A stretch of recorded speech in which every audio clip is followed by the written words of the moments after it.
साथियों नमस्कार। मैं आप सभी का स्टडी IQ एकेडमी चैनल पर हार्दिक स्वागत करता हूं। दोस्तों आज हम मैथ्स के कुछ महत्वपूर्ण प्रश्नों की चर्चा करेंगे जो कि 10 क्वेश्चन हैं। ये आपके लिए एग्ज़ाम में बहुत ही इम्पोर्टेंट साबित होंगे। तो वीडियो को अधिक से अधिक लाइक करें, शेयर करें और वीडियो को पूरा देखें जिससे कि ये कॉन्सेप्ट पूरा आप सीख पाएँ, है ना। ये देखो, ये कॉन्सेप्ट आप सीखोगे तो एग्ज़ाम में सीधे सीधे इस टाइप के क्वेश्चन आते हैं।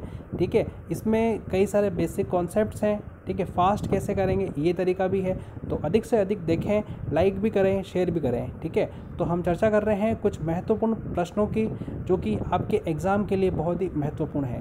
ठीक है, ये जो आपके आने वाला एग्ज़ाम है पटवार का, CET का, RACB का, इसके लिए बहुत ही महत्वपूर्ण है। तो देखिए, जो फर्स्ट क्वेश्चन है इस पर सीधे हम आते हैं। A/B दे रखा है 4/5, BC का दे रखा है 6/9 और CD का दे रखा है 3/5 और हमें बनाना है ABCD का रेशो। तो कैसे बनाएंगे आपको पता ही है। देखो, AB का रेशो कितना है 4/5। ठीक है, BC का देखो 6/9 का मतलब कितना है, 6/9 का मतलब 3 से 2, 3 से 3, 2/3। तो मैंने नोट कर दिया 2/3। और CD का रेशो कितना है 3 और 5, 3 और 5। ठीक है, 3 और 5। देखिए अब क्या करना है, जो वेरिएबल सेम होता है उसका रेशो भी सेम होना चाहिए। देखो ए है 4, B है 5। ठीक है, यहाँ कितना है, ये 2 है, ये है 5। तो जो वेरिएबल सेम होता है उसका रेशो भी सेम होना चाहिए। ठीक है, उसका सेम होगा तो क्या कर सकते हैं बताओ। सेम करने के लिए क्या कर सकते हो, या तो हम इनको क्रॉस मल्टीप्लाई कर सकते हैं, इनको क्रॉस मल्टीप्लाई कर सकते हैं, या फिर इनका LCM ले सकते हैं। तो देखो, अगर ये 5 है और ये है 2, इनको सेम बनाना है तो यहाँ ऊपर मैं किससे मल्टीप्लाई कर दूँ, 2 से। यहाँ नीचे कितना मल्टीप्लाई कर दूँ, 5 से। ठीक है, तो क्या बनेगा देखो, 2 4 जा 8। ठीक है, 2 4 जा 8, ये रेशो बन रहा है ABC का। 2 4 जा 8, 2 5 जा 10 और नीचे कितना हुआ 5 2 10 तो हो ही गया ये वाला, और 5 3 15। यानी ये रेशो किसके हो गए, 8 10 15 ABC के हो गए। ठीक है, ABC। अब देखो यहाँ C कितना है 15, यहाँ C कितना है 3। अब इन दोनों को सेम करना पड़ेगा क्योंकि हमें तो बनाना है किसका, ABCD का। ये है 3, ये है 15। अब इसको सेम करना है तो यहाँ किससे मल्टीप्लाई कर देंगे, 5 से। किससे कर देंगे, 5 से। अब देखो ये 15 होगा, ये 15 होगा तो ये कितना होगा, 25। तो फाइनल लास्ट में आंसर क्या आएगा इसका, 25। तो राइट आंसर क्या होगा, 8 10 15 25। इसका अनुपात क्या होगा, 8 10 15 25। ठीक है, ये ध्यान रखिएगा। तो इसका राइट आंसर होगा 8 10 15 और 25। ठीक है, अच्छा क्वेश्चन था। चलिए चलते हैं नेक्स्ट प्रश्न पर। देखिए नेक्स्ट क्वेश्चन क्या है, if 25% of a number is equal to 560 then find the 10% of that number. किसी संख्या का 25% अगर 560 है, किसी संख्या का 25% अगर 560 है तो उस संख्या का 10% कितना है। देखो, एक तो ये कि सपोज मैं x लूँ, एक तो बता रहा हूँ मैं आपको तरीका कौन सा, x वाला। एक हम इसको रेशो से भी कर सकते हैं। देखिए कोई नंबर अगर मैं सपोज मान लिया x का 25% मतलब 1/4 कितना है 560। ठीक है, तो उस संख्या का हमें निकालना है 10%। तो संख्या कौन सी है, x है। तो x इक्वल टू कितना हुआ 560, 560 इंटू 4 और ये तो पूरा नंबर है। अब इसका मुझे क्या निकालना है, 10% मतलब 1/10। तो इसका आंसर क्या होगा, 56 इंटू 4 यानी कि 112 और 112 का डबल कितना हो जाएगा, 224। इसका आंसर क्या होगा 224। कितना आंसर होगा 224। अब देखो और इसको कैसे करें, एक तो ये देखो इस टाइप का क्वेश्चन इंपॉर्टेंट है, इसको बस फास्ट कैसे करें ये ध्यान रखिएगा। ठीक है, देखिए अब 25% of a number is equal to 560। तो 25% का मतलब कितना होता है 1/4। अगर संख्या 4 है, संख्या 4 है उसका 25% कितना है 1। आपको क्या निकालना है 10%, यानी अगर 10 है तो 1/10 यानी 1। देखो अब नंबर तो वही है ना, देखो ये नंबर को शो कर रहा है। ठीक है, ये नंबर को शो कर रहा है, ये भी नंबर को। ये दोनों हमारे सेम होने चाहिए। ये सेम होने के लिए ये 4 है, ये 10 है, इनको सेम करने के लिए इनका LCM ले लो। अब देखो LCM लोगे तो क्या होगा, इसको मैं 20 बनाऊँ, इसको 20 तो इसको भी बनाऊँ 20। ठीक है, ये ध्यान रखिएगा। दोनों को अगर मैं 20 20 बनाऊँ तो उसके लिए क्या होगा, यहाँ 5 से मल्टीप्लाई, तो ये मल्टीप्लाई किया तो ये हुआ 20, तो ये कितना हुआ 5। ठीक है, इधर ये 20 हुआ तो ये कितना हुआ 2 हुआ। ठीक है, अब आपको बोल रहा है 25% of a number of 25% of a number is equal to 560। ठीक है, तो देखो 560 क्या है, 560 ये 560 के बराबर है, ये 560 के बराबर है, यानी कि 5 किसके बराबर है 560 के बराबर है। तो एक यूनिट की वैल्यू कितनी हुई बताओ, एक यूनिट की वैल्यू कितनी हुई, तो 1:2। आपको क्या पूछा है 10% का रेशो कितना है 2, इस 2 को इससे मल्टीप्लाई कर दो कितना होगा 224। एक तरीका ये था, ठीक है ना। तो इस टाइप के क्वेश्चन को इस तरह सॉल्व कर सकते हैं। इसका जो आंसर होगा राइट क्या होगा 224। चलिए ठीक है, क्वेश्चन नंबर 3 देखिए। कुल 864 की राशि को ABC में इस प्रकार बांटा गया है कि A का 8 गुना, B के 12 गुना व C के 6 गुना आपस में बराबर हो तो A को मिलने वाली राशि ज्ञात करें। तो देखो A का 8 टाइम्स ऑफ A, ठीक है, 8 times of A equal to क्या है 12 गुना किसका है, देखो A का 8 गुना B के 12 गुना के बराबर बस C के 6 गुना, ये है, ये आपस में। तो दोस्तों इनका जो रेशो होता है, इनका इन्वर्स इनका रेशो होता है, ठीक है, इनका इन्वर्स इनका रेशो होता है। या फिर आप इनका एलसीएम लो, 8 12 6 का एलसीएम कितना होता है 24। 24 इसको बनाना है तो किससे मल्टीप्लाई 3, ये रेशो बन रहे हैं। 12 का 2, 6 का 4, तो राइट आंसर रेशो क्या होगा 3 2 4। ये इनका अनुपात हुआ, किसका हुआ ABC का। अब देखो कैसे कि किसका A का 8 गुना 24, B का 12 गुना 24 और C का 6 गुना 24, ये मतलब। तो इनका रेशो क्या है, A की वैल्यू रेशो में कितनी है 3, B की कितनी है 2 और C कितनी है 4 है। ये इसका रेशो है 3 2 6।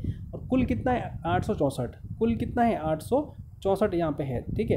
तो अब कैसे करेंगे बताओ, इन सबको प्लस करो, 4 3 7 प्लस 2 9, ठीक है। 9 किसके इक्वल है 864 के बराबर। 9 यूनिट की वैल्यू किसके बराबर है 864 के बराबर है। तो 1 यूनिट की वैल्यू कितनी हुई 9 9 81 5 और 9 6 54 96।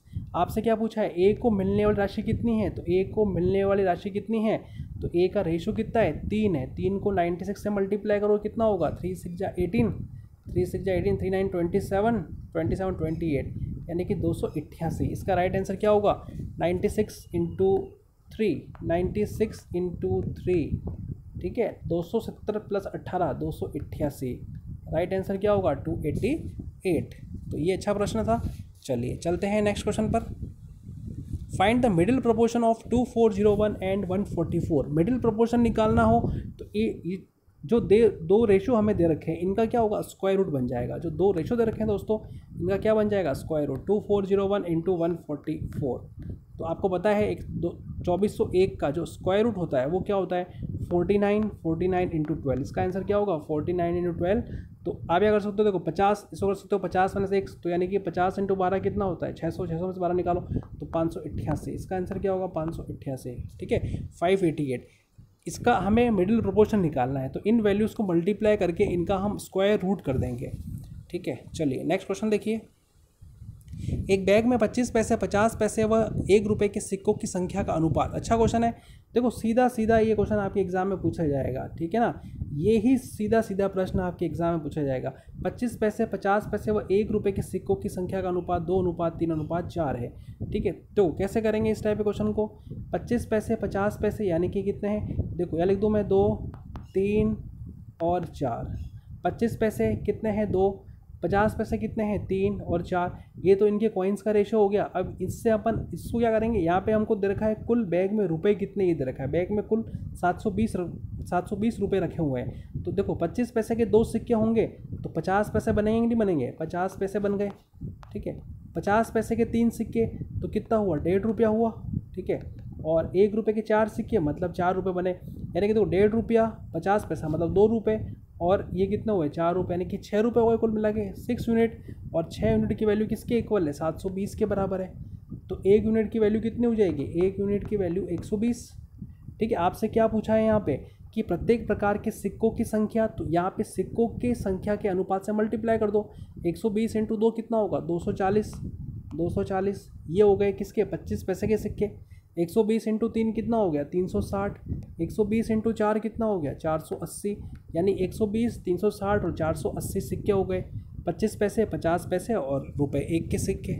चलिए ठीक है, उसके बाद देखिए क्वेश्चन नेक्स्ट। अच्छा क्वेश्चन है, 4 व्यक्ति ABCD की आय का अनुपात 2 3 4 6 है। यदि आय में क्रमशः 30%, 25%, 60%, 75% की वृद्धि कर दी जाए तो इनकी नई आय का अनुपात क्या होगा।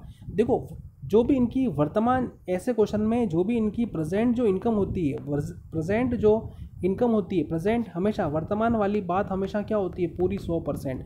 अगर आय में वृद्धि होगी तो 100 में प्लस करेंगे, और आय में कमी होगी तो 100 में माइनस करेंगे। ठीक है, तो सीधा हम रेशो बनाने कैसे लिखेंगे इसको, 2 का 130%, क्योंकि 30% वृद्धि की है, 130। ठीक है, उसके बाद 3 का कितना लिखें, 3 का 125, 3 का 125, फिर ये तो हो गया यहाँ से। ठीक है, ये यहाँ से हो जाएगा, ये रहा, ये देखिए। ठीक है, इसको आप समझिएगा, 3 का 125 हो गया। अब बाकी सी का कितना होगा, 4 का कितना, 160, 4 का 160। फिर डी का कितना है, 6 का 175, 6 का 175। ठीक है, 6 का 175, ये हो गया 175। अब देखो किससे कट रहा है, देखो फर्स्ट ए ये रहा मेरे लिए, 5 से कट रहा है। 5 से कितनी बार, 5 से 2 26 टाइम, 5 से 25 टाइम, 5 से 3 15 और 32 टाइम, और 5 से 175 है ना, 5 3 15 35 बार। ठीक है, तो हम क्या कर सकते हैं, अब इनका रेशो बना सकते हैं। ठीक है, इस टाइप से, ये आप ध्यान रखिएगा कैसे करना है, ये ध्यान रखना है यहाँ पे कि इस टाइप के क्वेश्चन को हम कैसे सॉल्व करेंगे। ठीक है, अब देखिए मैं यहाँ बताता हूँ आप इसको, ABCD का अनुपात 2 3 4 6 है, तो कैसे लिखूँ मैं, 2 का 130। ठीक है, 2 का 130, ये हो गया 2 का 130। ठीक है, 3 का 125, 3 का 125। ठीक है, उसके बाद 4 का 160, 4 का 160, 4 का 160, और 5 का कितना हो गया, सॉरी 6 का कितना हो गया, 6 का कितना हो गया 175। 5 से कट रहा है, 5 2 10 26, 5 से कट रहा है 25, 5 से कट रहा है 5 3 15 32 बार, 5 से कट रहा है 5 3 15 35। इनको आप मल्टीप्लाई कर दीजिए, 26 इंटू 2 कितना होता है 52, 26 इंटू 2 कितना होता है 52, 25 3 कितना होता है 75, 75 75, 32 इंटू 4 कितना होगा 128, 128। ये इनके अनुपात बन रहे हैं। 6 इंटू 35 कितना होगा 210, तो ये इनके राइट आंसर हो गए, 52 75 128 210। चेक कर लीजिएगा इसको। ठीक है, तो इस टाइप का क्वेश्चन भी इंपॉर्टेंट है। चले नेक्स्ट, चलिए क्वेश्चन नंबर 7 देखिए। क्वेश्चन नंबर 7 देखो क्या है, रवि की वर्तमान आयु उसके पिता की आयु का 1/6 है तथा रवि की आयु उसके दादा की आयु का 3/28 है। यदि 10 वर्ष बाद रवि की आयु 16 वर्ष होगी तो वर्तमान में रवि की दादा की आयु कितने वर्ष है। बड़ा अच्छा प्रश्न। देखो इसमें सीधा हमें क्या करना है, रेशो बनाना है। कैसे बनाए, देखो रवि के फादर और रवि के कौन है, दादा। ठीक है, रवि के फादर और रवि के दादा, इनका हम यहाँ पे रेशो बना रहे हैं। अब देखिए इनका हम रेशो यहाँ पे कैसे बनाएंगे, ये देखिएगा कि रवि की आयु उसके पिता की आयु कितना है 1/6 लिख दिया। ठीक है, साथ ही उसके दादा की आयु का 3/28 है। अब रवि की आयु 3 है तो दादा की आयु कितनी है, ये दादा की आयु ये हो गई 28। ठीक है, अब देखो रवि तो यही है ना, रवि तो यहाँ 1 है यहाँ 3 है, रवि तो एक ही है, तो इनका अनुपात क्या होना चाहिए, सेम होना चाहिए। तो सेम करने के लिए ऊपर 3 से मल्टीप्लाई करो। ठीक है, अगर मैं 3 से मल्टीप्लाई करूँगा तो रवि की आयु का अनुपात कितना होगा 3, तो उसके फादर की आयु कितनी होगी 18, और उसके दादा की आयु कितनी है, अब देखो ये 3 18, तो ये कितना हुआ 28। ये अनुपात ध्यान रखना 3 18 28। ठीक है, रवि पिता और दादा, रवि पिता और दादा 3 18 और 28, ये अनुपात हुआ। अब देखो 10 वर्ष बाद रवि की आयु 16 वर्ष होगी, 10 वर्ष बाद होगी। देखो कोई 10 वर्ष बाद अगर 16 वर्ष का है तो वर्तमान में कितने साल का है, तो 6 साल का ही है ना, फिर तो वर्तमान में तो ये 6 साल का ही हुआ। ठीक है, तो पूछा गया रवि के दादा की आयु कितनी है, 3 दूनी 6, तो 28 दूनी कितना होगा 56। तो रवि की दादा की आयु कितने साल की हो गई, 56 साल की हो गई। राइट आंसर है ना। चलिए अच्छा प्रश्न था। ठीक है, कैसे रेशो बनाना है ये हमें ध्यान रखना है। ठीक है ना, देखो क्योंकि रवि की बात हो रही, रवि के पिता 1 6, रवि 3, तो दादा कितने 28, ऐसे ये दोनों सेम करने हैं। ये 3 होगा तो ये 18 हो जाएगा, ये 3 तो ये 18, ये 28 ऐसे। ठीक है, चलिए देखिए नेक्स्ट क्वेश्चन क्या है, एक निश्चित राशि 4 साल के लिए, सिंपल इंटरेस्ट क्वेश्चन है। एक निश्चित राशि 4 साल के लिए एक निश्चित दर पर साधारण ब्याज पर दी गई, अगर इसे 2% अधिक दर पर रखा जाता तो इससे 480 रुपये अधिक प्राप्त होते हैं। ठीक है, तो राशि क्या है, तो देखो ऐसे क्वेश्चन में देखो अगर ब्याज की रेट बढ़ेगी तो इंटरेस्ट बढ़ जाएगा। 2% वार्षिक है ना, 2% वार्षिक अधिक रखते हैं, 2% हायर रेट रखते हैं ना, वार्षिक है ना, ये पर एनम लिखते हैं यहाँ पे पर एनम, तो वार्षिक, ठीक है। देखो जैसे 2% बढ़ा मतलब कुल मिला के ब्याज कितना बढ़ गया, एक साल में 2%, तो 4 वर्ष में 8% बढ़ गया। तो 8% किसके इक्वल है, 480 के बराबर है। 8% 480 के बराबर है, तो राशि कितनी होगी, 6,000 रुपये, 6,000 रुपये, ठीक है। तो 8th का आंसर होगा दोस्तों 6,000 रुपये। बिल्कुल आसान सवाल है, बस इसमें ये ध्यान रखना है कि 4 वर्ष के लिए 2% हायर यानी कि 8% हो गया, ठीक है। क्वेश्चन नंबर नेक्स्ट देखिए, मिस्टर संतोष 15% वार्षिक ब्याज दर पर 2 वर्ष के लिए एक राशि निवेश करता है। यदि ब्याज चक्रवृद्धि रूप में संयोजित होता तो वह ब्याज के रूप में 900 रुपये अधिक प्राप्त करता, ठीक है। निवेश की गई राशि क्या है, अब देखो 15% तो उसने सिंपल इंटरेस्ट पे किया है, 15% पे सिंपल इंटरेस्ट मतलब 2 वर्ष का उसको 30% ब्याज मिला है, ठीक है। परंतु अगर यही होता कंपाउंड इंटरेस्ट, देखो यही अगर होता CI पे, तो CI पे क्या होता है, ब्याज पे ब्याज मिलता है, यानी कि 15 तो मिलता ही, 15 तो मिलता ही, और फिर इंटरेस्ट का इंटरेस्ट 15 का भी 15% कितना होता, 2.25% होता, 2.25%, ठीक है ना, क्योंकि देखो ब्याज पे ब्याज मिलता, ठीक है ना। तो देखो यहाँ पे मैं कह सकता हूँ कि प्रिंसिपल का 2.25%, प्रिंसिपल का 2.25% किसके इक्वल है, 900 के बराबर है, ठीक है। तो वो जो मूलधन राशि होगी वो कैसे निकालेंगे, 900 डिवाइड 2.25 इंटू 100, ये ठीक है, इंटू 100 ये हो गया। तो यहाँ से ये पॉइंट हटाया तो ये 2 जीरो लगा दिया यहाँ पे, 225 से 4 बार कट गया, यानी कि इसका आंसर कितना होगा, 40,000। राइट आंसर क्या होगा, 40,000, इस प्रश्न का 40,000। चलिए क्वेश्चन नंबर 10 दो क्या, in a 4 years the simple interest on a certain sum of money is 8/25 of the principal, the annual rate of interest is. तो ब्याज की वार्षिक दर क्या है, एक निश्चित राशि पर साधारण ब्याज मूलधन का 8/25 है। देखो एक तो formula SI equal to PRT/100, इस टाइप के क्वेश्चन को ऐसे कर सकते हैं, PRT/100। तो सिंपल इंटरेस्ट हमें दे रखा है क्या, सिंपल इंटरेस्ट दे रखा है 8/25 ऑफ प्रिंसिपल, तो ऑफ प्रिंसिपल, प्रिंसिपल रेट हमें निकालनी है, और कितने वर्ष में, 4 वर्ष में। PRT/100, P से P कैंसिल हुआ, ठीक है, 25 से ही 4 बार कैंसिल हुआ, ठीक है, 4 से 4, यानी कि रेट कितनी दोस्तों, 8%, रेट कितनी यहाँ पे, 8%। राइट आंसर क्या होगा, rate is 8% per annum, rate कितनी होगी यहाँ पे, 8% पर एनम। देखो और भी हम समझ सकते हैं कि 4 वर्ष में एक निश्चित राशि पर साधारण ब्याज कितना है, मूलधन का 8/25।